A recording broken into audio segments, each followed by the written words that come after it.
우리는 누구나 다 아는 것처럼 우리 주님의 부활을 기념하러 모였습니다. 기념한다라는 이 말을 할 수 있는 것은 개신교이고 우리 개혁주의 교회의 중요한 특징입니다.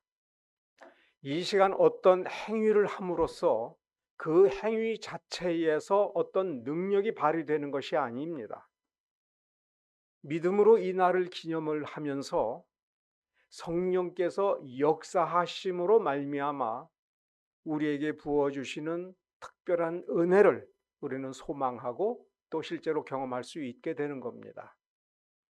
그럼에도 불구하고 이 시간 과거 사건을 기념하는 데에는 매우 중요한 의미가 있기 때문에 그러합니다.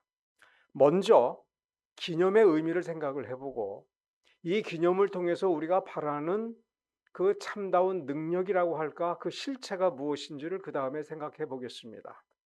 그런데 오늘은 특별히 우리가 누가복음 24장을 읽었습니다만 24장이라고 하는 이 범위에 혹은 성경 구절 몇 구절에 한정하지 않고 좀 아주 폭넓게 여러 군데의 말씀을 우리가 기억하면서 이 부활 사건이 어떤 의미가 있는가, 우리에게 어떤 교훈을 주고자 하는 것을 종합적으로 보고자 합니다.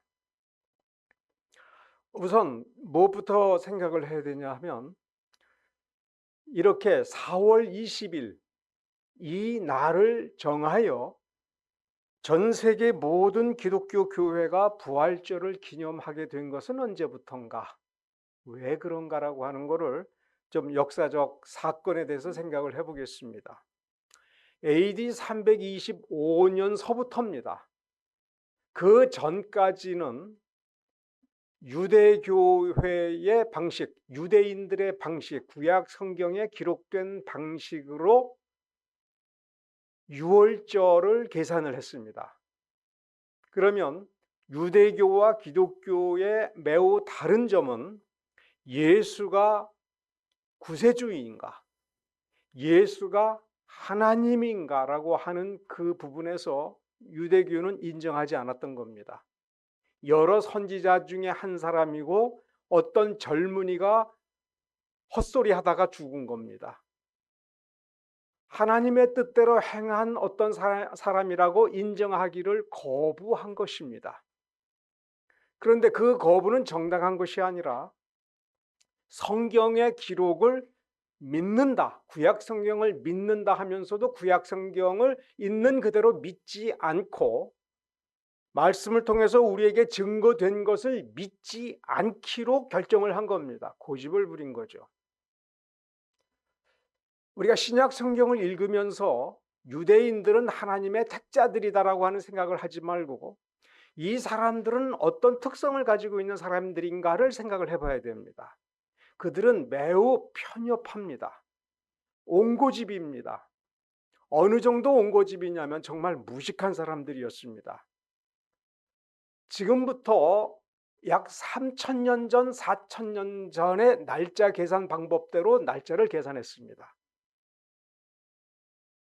그리고 유대인들은 흔한 말로 달력을 만들 줄 모르는 사람들입니다. 그래서 이집트로 끌려가서 400년 동안 노예 생활할 때는 이집트 달력을 썼습니다.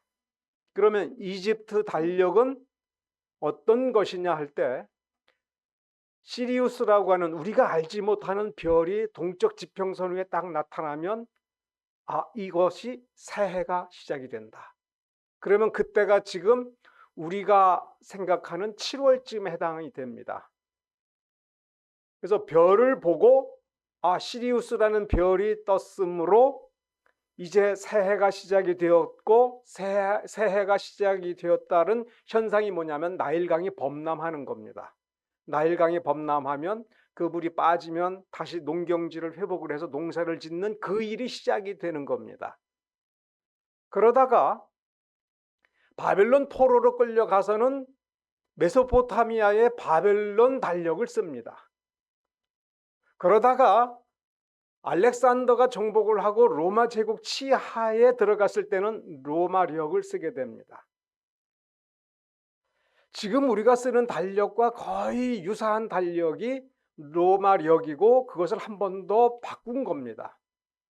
그래서 1년 365일로 계산을 하는데 구약 성경의 방식대로 하면 1년이 355일쯤 됩니다. 자, 그럼 구약 성경대로 하면 1년의 첫 달이 뭘로 시작을 하는 거냐면은 6월절로 시작하는 겁니다. 그런데 6월절은 우리로 생각을 하면 정월 대보름쯤에 해당하는 겁니다. 우리는 1월 15일이지만 어쨌든 유대인들은 세 달에 15일쯤 되면 우리의 정월 대보름쯤 되는 거예요. 원래는 14일입니다. 첫 달이 시작이 되고 14일째가 6월절입니다. 왜 6월절을 따져야 되느냐 하면 예수님이 그 전날 돌아가신 겁니다. 그러니까 금요일 돌아가시고 금요일 저녁부터 6월절이 시작이 되기 때문에 해지기 전에 예수님을 서둘러서 장세를 지낸 겁니다. 그러면 토요일, 그러니까 금요일 저녁부터 토요일 해질 때까지가 6월절이고 그 다음에 새 날이 밝으면 이렇게 주일날 우리 주님께서 부활하신 그날이 되는 겁니다. 그러면 AD 325년 이전까지는 유대인의 그 6월절 계산을 하는 대로 계산을 하고 부활주의를 기념을 한 겁니다. 325년이니까 예수님이 돌아가시고 대략 300년 동안을 유대인들의 달력 계산법으로 부활주의를 지킨 겁니다. 그런데 1년이 355일이고 새해가 어떻게 시작되는지를 어떻게 아느냐 하면 대충 날짜를 계산해서 1년쯤 다 지나고 새 달이 시작될 거다라고 생각할 때에 들에 나가서 보리가 익을 때쯤 되어야 되는 거예요. 그런데 보리를 쳐다보니까 아직 얘는 더 커야 되고 아직 보리가 익을 때는 멀었다 생각이 되면 그러면 윤달을 집어넣습니다. 그래서 보리가 피는 거를 보고 그 달을 보고서 초생달과 금음달을 보고 금음달이 진 다음에 이제 새로 초생달이 뜨면 새해가 시작이 되어야 되는 요때쯤이다라고 하는데 보리 이삭을 보니까 보리가 아직 안 익었어요. 그러면 아직 새해 아니고 한 달을 더 집어넣어서 두 번째 12월을 집어넣는 겁니다. 일테면. 그런데 마침 보리가 익을 때쯤 되면 이제 새 달이 시작이 됐다. 자, 그런데 여러분 팔레스틴 가나안 땅이라고 하는 땅의 사이즈가 얼만큼 되냐면 지금 우리나라 부산과 대구를 포함한 경상도쯤 됩니다. 지금 우리 남한의 5분의 1쯤 되는 나라예요. 그러면 경상도 북쪽 끝과 남쪽 끝에서 달을 보면서 새해가 시작이 됐다, 보리가 핀다라고 하는 것은 간단한 문제지만 로마 제국 시대에서 저 메소포타미아서부터 이집트 알렉산드리아, 소아시아, 터키 이런 데 퍼져 사는 사람들이 6월절을 계산하면 서로 날짜가 틀리게 됩니다. 초승달이 뜬 걸 보고 열 나흘이 지나고 나서 그 다음에 부활주일이니까 기독교 교회가 우리 주님의 부활을 기념하는 이 중요한 날. 그래서 기독교는 부활의 종교입니다. 그래서 개신교든 개혁교회든 루터교회든 이 의식, 절기에 맞추어서 예배드리는 걸 그렇게 중요하게 여기지 않습니다.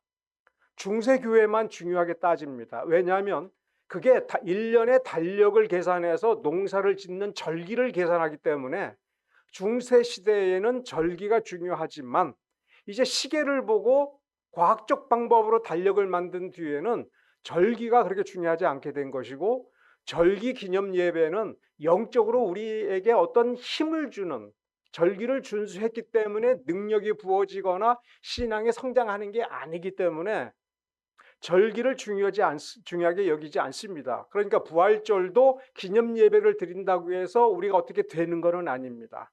다만 성경을 좀 더 들여다보고 우리의 믿음이 강화되고 성령께서 우리에게 역사해 주어서 은혜가 넘칠 때에 우리는 영적 능력을 힘입게 되는 겁니다.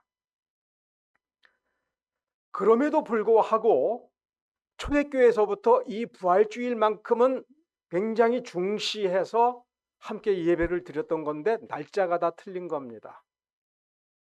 그래서 기독교가 합법적인 종교로 인정을 받고 이제 핍박을 받지 않는 상태가 돼서 313년에 기독교를 합법 종교로 인정해서 더 이상 탄압하지 않겠다고 한 것이고, 그리고 나서 예배를 이제 공개적으로 드리다 보니 서로 날짜가 틀리니까 약 12년 뒤에 콘스탄티누스 황제가 그러면 모여서 이 날짜 계산을 정확하게 하는 그거를 결정하도록 한 겁니다. 주의해야 될 것은 이단들이 콘스탄티누스 황제의 명령에 의하여 기독교가 통일되었다라고 비방을 하는데 그렇지가 않습니다. 황제가 만든 절기라고 한다면 황제가 명령하면 그만입니다. 그런데 교리적으로 매우 중요한 문제로 전 세계 교회의 대표자들이 모였을 때에 교회의 대표자들이 스스로 절기를 이 부활절 절기만큼은 분명히 하나로 같은 날 드릴 수 있도록 하자. 그러면 전 세계 교회가 기준을 가져야 됩니다. 그래서 그로부터 300여 년 전에 예수님께서 실제로 돌아가시고 부활한 날을 역산을 해서 보니 춘분으로부터 이게 날짜가 맞다 이거예요. 춘분은 계산할 줄 아는 지성이 열린 겁니다. 그래서 춘분서부터 지나서 그 다음 달 보름달이 뜨고 그 다음 주일날 예배드린다. 그래서 춘분으로부터 보름달이 한번 나타나면 그 다음 주일, 그래서 올해는 4월 20일이 된 겁니다. 그러면 이렇게 제가 복잡하게 설명을 드린 이유가 무슨 지리 설명, 천문학 설명이 중요한 게 아니고 유대교에서 기독교로 발전했다라고 하는 것에서 예수님을 구세주로 인정하느냐 안 하느냐 이것만이 아니라 우리의 시야가 유대교적 편협한 시야에서 지구 전체 세계를 보고 과학적으로 합리적인 관점을 가지고 세상을 바라보는 세계적 종교가 된 겁니다. 자, 세상에서 어지러운 일이 벌어졌어요. 난리가 났습니다. 그러면 편협한 시야를 가진 종교는 어떻게 하는 거냐면 세상은 더러워. 세상을 신경 쓰지 마. 그래서 난리가 나면 어떻게 된다? 산으로 도망가자. 여러분, 우리 고래에 우리 민족의 전설 같은 이야기가 있죠. 십승지라는 게 있습니다. 얘기 들어봤죠? 십승지가 뭐예요? 난리가 나면 그쪽으로 피하면 난리를 피할 수 있다. 그래서 그곳이 어디다, 무슨 둔자가 들어가는, 저도 그런 둔자 들어가는 그곳을 다녀도 봤습니다만 정말 아늑하고 좋아요. 그러면 여러분들이 자, 전쟁이 날 것 같다, 난리가 날 것 같다, 그러면 난리를 피하는 게 상책입니까? 이게 유대교입니다. 한마디로 말하면. 그러니까 유대인들이, 여러분이 이 머릿속에서 유대인들은 선민이다, 특별하다, 머리 좋다, 이거 다 지워버려야 돼요. 성경을 자세히 들여다보면 자기 스스로는 나라를 세워본 적도 없고 세워진 그 나라에서 자기 스스로 창조적인 어떤 문명을 만들어서 주변 나라에게 좋은 영향을 미친 역사는 다윗과 솔로몬 때 딱 한 번입니다. 항상 외부로부터 쳐들어오는 그 난리에 시달린 민족이고 주변 민족을 이끌어 본 적이 없습니다. 자, 그러면 지금 세상에서 유대인들을 칭송하는 이유는 뭐예요? 돈 잘 벌었다 이거죠. 남의 나라에 가서 돈 많이 벌어서 세계적인 재벌들이 있다. 그렇다면 세상 모든 유대인들이 다 잘 사느냐? 그 유대인들은 거지가 없느냐? 거지가 많거든요. 진짜 훌륭한 종교, 기독교의 역사, 초대교회의 역사를 보면 난리가 났다. 그 난리를 이겨냅니다. 로마가 불탔다.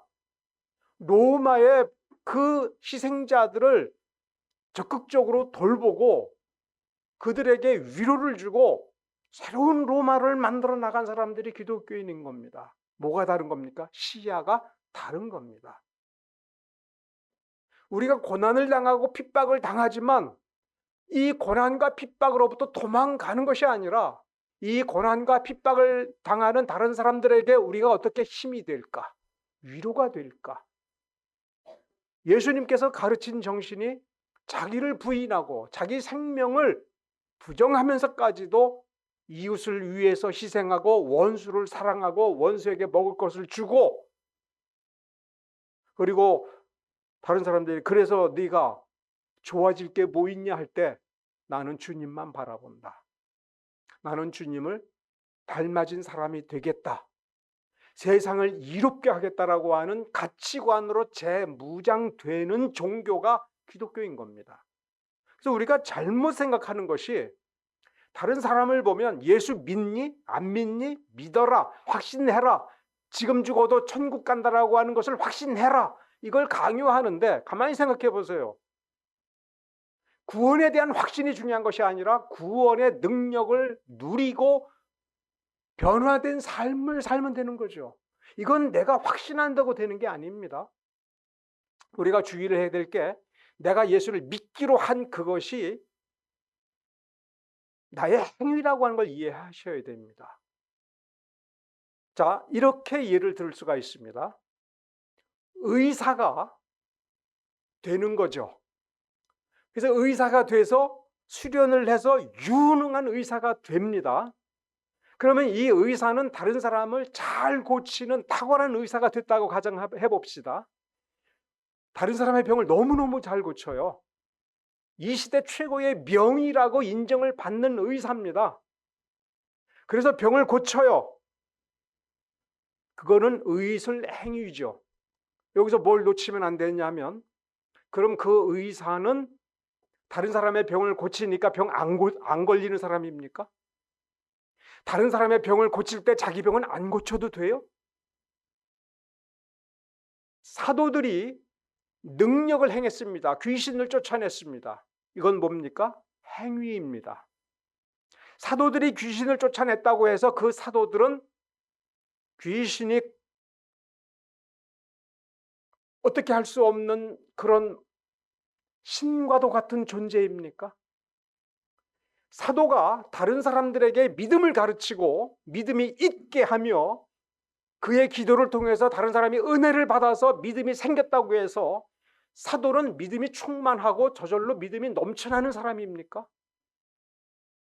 내가 믿기로 결단하여 예수를 나의 구세주로 인정했다라고 할 때 나의 존재, 내 영혼, 내 마음은 믿음 그 자체입니까? 이거 늘 생각을 해봐야 됩니다. 자, 그래서 우리가 오늘 부활절 때 오늘 우리가 뭘 기억을 해야 되냐면, 예수님을 이 사도들이 처음 만났을 때 예수를 구세주라고 믿었습니까? 안 믿었습니까?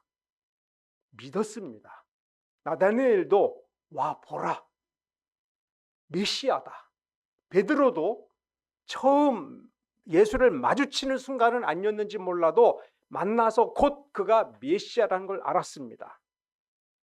그리고 마태복음 10장에 보면 예수님께서 이 제자들에게, 그리고 특히 사도들에게 놀라운 능력을 부여해 주어서 그 능력을 가지고 이 제자들이 둘씩 짝을 지어서 곳곳에 마을로 가서 어떻게 했습니까? 예수의 이름으로 하나님의 나라가 가까이 왔다는 것을 선포하고 귀신을 쫓아내고 능력을 행하였습니다. 그래서 제자들이 돌아와서 아주 기뻐가지고 보고를 했지 않습니까? 우리가 가서 이적을 행했습니다. 귀신이 달아나더이다. 그러자 예수님께서 뭐라고 하셨습니까? 능력을 기뻐하지 말고 자기의 이름이 하늘나라에 기록된 것을, 그거를 기뻐해야 된다 그랬습니다. 그 말 뜻이 뭐냐면, 귀신을 쫓아내거나 기적을 행하는 것은 내가 발휘하는 능력이다, 외적인 거다. 그 능력을 발휘했다고 해서 너라는 존재 자체가 능력 그 자체가 아니라 너라는 사람이 능력을 행한 것이고, 그 능력은 바깥으로 뻗어나간 것이지 너의 내면의 존재 자체가 어떻게 된 것은 아니다. 이 점을 깨달은 사람이 사도 바울이죠. 그래서 바울이 어떤 사람입니까? 바울이 쓰다가 버린 손수건마저도 누군가가 만지면 기적이 나타났습니다. 뱀에 물려도 독사에 물려도 바울은 죽지 않았습니다. 많은 사람들에게 복음을 전하고 기적을 행했습니다. 그러나 바울은 뭐라고 얘기했습니까?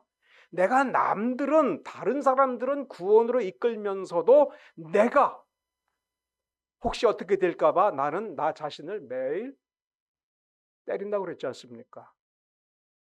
어떻게 내가 나에게 회초리를 대고 나를 깨우치고 하느냐라고 하는 것이 굉장히 어려운 일이지만 바울은 자기가 아무리 큰 능력을 발휘했더라도 자신의 믿음을 지키기 위해서는 내가 남들처럼 다른 사람들처럼 자신의 믿음을 돌보고 마음을 다스려야 해야 한다는 것을 아는 겁니다.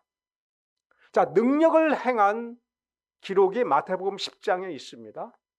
마태복음 16장에 가보면 풍랑이 일던 바다에서 예수님을 향하여 베드로가 제자들을 대표해서 고백한 게 있죠. 주는 그리스도시요 살아계신 하나님의 아들이니이다. 자, 이때가 예수님이 죽으시는 십자가에 달려 죽으실 때로부터 언제쯤 과거인가? 불과 6개월 전입니다. 예수님이 십자가에 달려 돌아가시기 6개월 전에 주는 그리스도시요 살아계신 하나님의 아들입니다라고 그 폭풍 속에서 기적을 일으키시는 예수님을 보고 이건 정말 감당하지 못한 상상도 못한 기적이다라고 하면서 그들은 가슴 깊이 전율하면서 자기도 모르게 정말 그런 고백을 했습니다. 마태복음 10장이나 혹은 그 이전에 예수님을 처음 만났을 때와 비교해 보면 훨씬 더 강력한 믿음의 고백이지요. 그런데 마태복음 23장, 24장 이쯤에 와보면 베드로는 어땠습니까? 십자가에 달려 돌아가시는 신문당하시는 그 모습을 보고 베드로는 두려워 떨었죠. 십자가에 달리시기 전에 혹은 잡히시기 전에 베드로는 예수님께 뭐라고 했습니까? 주님이 죽으시다니요. 우리가 목숨을 걸고 지키겠습니다. 제자들도 뭐라고 그랬습니까? 우리 다 같이 목숨을 걸고 주님을 지키자. 주님을 보고서 그렇게 결단을 내렸습니다. 그러나 주님께서 붙잡혀 가시고 주님께서 신문을 당하시고 주님께서 십자가에 달려 돌아가실 때에 그 죽음을 앞에서 보면서 이 제자들은 공포에 떨었습니다. 주님이 죽으신다, 주님께서 붙잡혀 가신다라고 하는 건 남의 죽음이었습니다. 그런데 주님께서 잡히시는 것을 보면서 나도 잡혀갈지도 모르겠다, 나도 저 채찍에 맞을지 모르겠다, 나도 저 십자가에 달려 내가 죽을지 모르겠다고 할 때는 나의 죽음에 대한 공포 때문에 예수님을 부인했습니다. 내가 죽을 줄 모른다라는 공포가 없었을 때에는 내 믿음이 충만했다가 주님 죽으신다라고 할 때에는 내가 목숨 걸고 주님 지키겠습니다, 우리 무장합시다, 칼을 뽑읍시다라고 했다가 내가 죽을 줄 모르겠다라고 할 때에는 나도 모르게 두려움에 떨면서 주님을 부인했던 것이 이 사도들입니다. 요한복음 20장에 보면 오늘 우리가 읽은 본문에도 그 앞에 22절서부터의 내용은 엠마오로 가는 제자들이 자기가 눈치채지 못하는 사이에 주님께서 오셔서 주님께서 슬쩍 당신들 표정은 왜 그래? 도대체 예루살렘에서 무슨 일이 있었어? 라고 슬쩍 물어보니까 제자들이 아니 예루살렘 쪽에서 같이 지금 나오는 것 같은데 예루살렘이 온통 소동이 벌어져 가지고 그 난리가 벌어졌었는데 당신은 왜 그것도 모르냐라고 이야기하는 대목에서 이 부활절, 첫 부활절, 정말 주님께서 부활하실 때에 여자들이 가서 빈 무덤을 보고 베드로와 요한이 달려가서 그 빈 무덤을 보고 예수님을 만난 사건을 보도해주고 동행하는 예수님을 예수님인지도 모르는, 이게 눈이 이상하게 멀었죠. 눈은 떴으나. 근데 이걸 질문해 봐야 돼요. 왜 몰라봤을까? 이 전체 분위기에서 그리고 요한복음 20장에 그날 예수님께서 부활하신 그날 빈 무덤을 둘러싸고 그 새벽에 일어났던 일뿐만 아니라 그날 저녁까지 무슨 일이 일어났을까라고 했을 때 그들의 감정을 보면, 요한복음 20장을 잘 읽어보면 주님께서 부활하셨다라고 하는 증거가 분명함에도 불구하고 그날 제자들은 다 두려움에 떨었습니다. 심지어 여자들이 예수님께서 부활하셨다라고 하는 그 사실을 확인하고 와서 이야기해 주고 함에도 불구하고 마가의 다락방에 모인 이들은 무서워서 문을 다 걸어 잠그고 모이고 있었습니다. 예수님께서 부활하신 장면을 잘 보면 실제로 예수님께서 부활하신 몸을 보여줄 때에도 그들은 무서웠습니다. 심지어 정말 주님께서 부활하셨구나라고 하면서 기뻐하면서도 무서워했습니다. 여러분 그거 이해가 됩니까? 예수님께서 정말 부활하셨구나라고 하는 것을 확인해서 너무너무 기쁜데도 무서워한 거예요. 자, 오늘 본문의 가장 중요한 핵심이 뭐냐 하면 이들이 예수님께서 모세와 및 모든 선지자의 글로 시작하여 모든 성경에 쓴 바 자기에 관한 것을 자세히 설명하시니라. 여기 27절에는 설명하시니라라고 되어 있는데 이들이 나중에 둘이서 예수님이 떠나고 난 뒤에 스스로 하는 얘기가 뭐냐면 그분이 우리에게 이 성경 말씀을 설명해 줄 때 우리의 마음이 뜨겁지 않았느냐. 그런데도 몰랐습니다. 그런데도 그래서 그들이 가던 길을 되돌려서 예루살렘으로 돌아와서 제자들한테 얘기했음에도 불구하고 그들은 두려웠습니다. 여기서 우리 좀 정리를 해야 됩니다. 예수가 나의 구세주라고 고백을 했는데도 그들의 믿음은 연약했습니다. 예수의 기적을 목격하고 예수의 기적을 자기가 행해 보았음에도 불구하고 그 믿음은 불충분했습니다.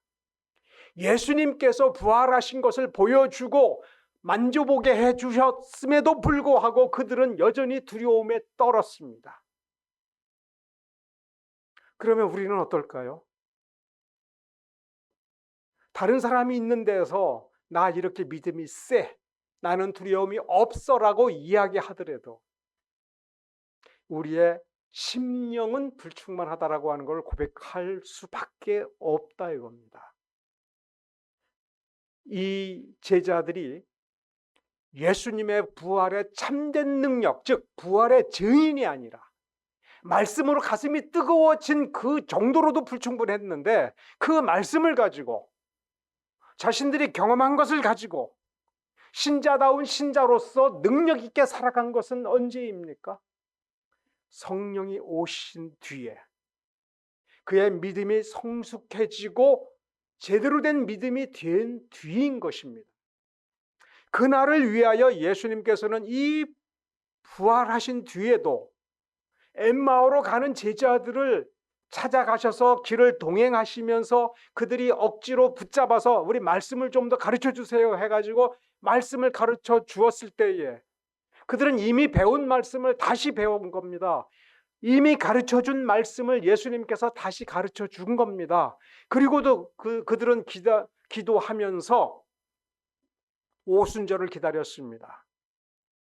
예수님께서 승천하신 것이 언제냐면 부활하신 때로부터 40일을 함께 지나면서 제자들에게 계속해서 말씀을 가르쳐 주셨습니다. 그리고 승천하시면서 기다려라 했을 때 열흘 뒤에 오순절이 다가왔고 성령이 임하고 충만케 해줌으로써 그들의 그 지식은 살아있는 지식이 된 겁니다. 그래서 그들이 어떤 능력을 행할 줄 아는 사람이 된 것이 아니라 그 존재가 충분한 사람이 된 겁니다. 그래서 사도행전 3장에 보면 사도 베드로가 성전 민문을 지나가다가 38년 동안 안진뱅이로 나면서 안진뱅이였던 사람을 고친 대목이 나오죠. 거기서 뭐라고 3장 16절 사도행전 3장 16절이 정말 중요한데 왜 중요하냐면 정말 중요한 비밀을 가르쳐 주는데 말이 굉장히 어렵게 되어 있습니다. 이런 뜻의 말입니다. 우리가 예수의 이름을 믿는데 그 믿음의 근본에는 예수로 말미암아 우리 가운데에 믿음이 선물로 주어졌을 때 그 믿음 때문에 믿음을 고백하게 돼서, 근데 믿음을 고백할 때에는 예수의 이름을 고백하는데 그 이름을 통하여 하늘로부터 능력이 와서 이 사람을 온전케 한다. 이것이 진짜 부활의 능력인 것입니다.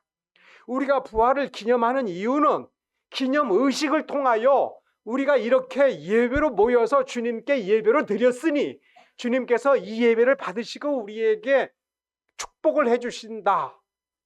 우리가 그것을 기대할 수도 있습니다만 역시 우리는 다시 한번 생각을 해봐야 됩니다. 우리에게 축복을 주실 때에 그것이 우리에게 어떤 능력이다. 그래서 능력을 행한다. 우리에게 재물을 주신다. 그래서 재물을 누린다. 우리의 병을 고쳐주신다라고 할 때에 그것은 다 우리의 외적인 겁니다. 우리의 육신도 우리의 외부일 수도 있는 겁니다. 중요한 건 우리의 내면이죠. 우리의 내면에 우리의 존재가 유아틱하면 되겠습니까? 옹졸하면 되겠습니까? 난리가 나면 난리가 무서워서 도망치는 그 정도의 인품이면 되겠습니까? 아니지요. 변화되어야 되겠죠. 세상의 어떤 난리도 무서워하지 않고 세상이 어두워질 때에 빛을 발하면서 비전과 주님의 능력을 힘입어서 나아갈 때의 능력 때문이 아니라 우리의 존재가 성숙하고 놀라운 인격체가 되고 우리 자신을 내려놓을 줄을 알고 어디에다가 내놔도 본보기로 삼을 만한 아브라함과 같은 사람, 다윗과 같은 사람, 우리의 속 사람이 그와 같이 강건해져야 되겠죠. 그것이 부활의 능력인 겁니다. 기독교는 부활의 종교이지만 먼저 죄를 속해야 됩니다. 근데 죄를 속하는 것이 죄를 내가 지은 죄의 거리 1개, 2개, 3개, 4개가 아닙니다. 살면서 내가 행한 죄의 행위를 용서받는 게 중요한 것이 아닙니다. 내 존재 자체가 죄로 물들었을 때에 이 존재를 완전히 없애버리는 겁니다. 그것이 죽음입니다. 그래서 예수의 십자가 죽음이 곧 나의 죽음이어야 되는 것입니다. 주님의 말씀의 능력으로 우리 주님의 하나님의 은혜로 말미암아 저 예수가 죽었다가 아니라 그 예수와 함께 내가 죽어서 완전히 나의 존재가 부정이 되고 존재가 없어지고 그래서 마치 새로운 창조자의 능력에 의해서 새롭게 태어나서 처음부터 완전히 다른 사람이 되는 것처럼 우리가 변화되는 것입니다. 우리는 그것을 기념한다면 얼마나 좋겠습니까? 나의 부활을 기념한다면 얼마나 좋겠습니까? 왜냐하면 기념한다는 건 이미 되었기 때문에 그렇습니다. 여러분들이 예수를 나의 구세주로 고백했을 때에 내가 믿음의 결단을 내리는 것이 아니라 실제로 여러분들의 존재가 완전히 죽었다가 하나님의 능력으로 말미암아 새롭게 태어난 새로운 존재로 시작이 되었다면 우리가 그 날을 기념한다면 얼마나 좋겠습니까? 아직 그와 같은 경험이 없다면 그 날이 우리에게 임하게 되고 그래서 지금의 나의 모습이 아니라 하나님께서도 기뻐하고 칭찬해주고 존귀하게 천사들이 여겨줄 만큼 천사보다도 존귀한 생명체로 다시 내 인생을 시작하고 이 땅 위에서 예수 그리스도를 위하여 하나님의 영광을 위하여 하나님의 능력으로 힘있게 살아가는 사람으로서 그 날을 기념하는 이미 되어진 약속된 사람이라면 얼마나 좋겠습니까? 그것이 우리가 부활절을 기념하는 이유인 것입니다. 부활절을 바라보면서 기념하면서 은혜 받기를 원하는 여러분 되지 않기를 바랍니다. 변화되었기 때문에 성경에서 말하는 이 놀라운 축복된 삶을 시작했기 때문에 하나님과 더불어 함께 교통하면서 세우는 비전이 나의 비전이 되고 내 생명이 여기서 어떤 모습으로 끝나든 내 삶의 모습이 어떤 모습으로 비춰지든 우리는 이 세상에서 내 목숨이 끝나는 것이 아니라 이미 하나님께로부터 부여받은 영생의 삶을 살아서 영원히 사는 사람으로서 이 삶을 거쳐서 영혼으로 넘어가는 그러한 존재로서의 삶을 여러분이 살고 있기를 간절히 바랍니다. 그러한 삶을 소망하고 그러한 삶을 위하여 믿음을 더욱 강건하게 해주시는 여러분이기를 바랍니다. 믿음의 행위, 믿음으로 말미암아 행하는 그 어떤 것이 아니라 그 믿음이 나오는 여러분의 결단을 내리는 여러분이 바로 믿음 그 자체인 사람, 하나님께서 기뻐하는 속사람이 장성한 분량으로 가득한 사람이 되기를 축원합니다. 기도하겠습니다.